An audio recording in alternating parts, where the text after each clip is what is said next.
Okay, in this segment, we're going to start going over vehicles. Now, I've laid out an example of some of the vehicles that you'll find in the game here. I've moved some of the nodes out of the way, and we can see an example of an enemy vehicle in the Titan, and then a couple of the vehicles that you can have with the tank or the ATV. Now, vehicles themselves are going to have some special rules applied to them. Like, for example, with yours, they're not going to be able to help you unless you're on an outside node. The mission example that we have set up here, you see most of them are all inside nodes because this is inside a research station. So none of these vehicles would be able to help you in our example mission. But in outside nodes, they would be able to generate success levels or attack enemy units just like your regular troop type units would be able to do. But in an outside node, there would be no skill checks, there would be no attacks, anything like that going on. Plus, if you lose all of your units with the exception of your vehicles, then your mission is going to be considered to have ended in a failure.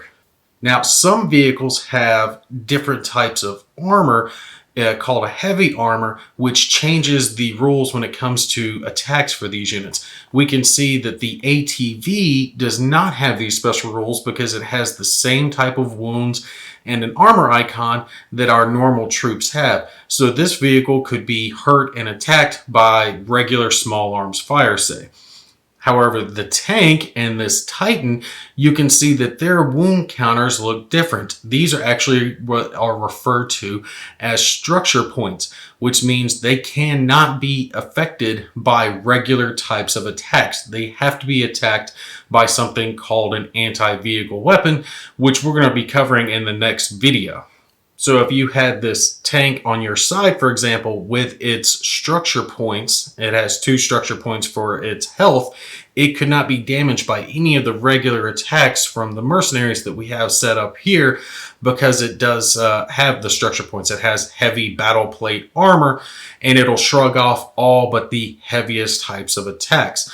The types of units that can damage units that have structure points are going to have the type of attack listed down below, like you can see here, where our tank has a anti-vehicle with a penetration value and then a skill level to be generated like normal. This is a separate type of attack that some of your troops or certain enemy troops can have that will damage units that have structure points. And like I said, we're going to cover that in the next vehicle when we get into anti-vehicle attacks.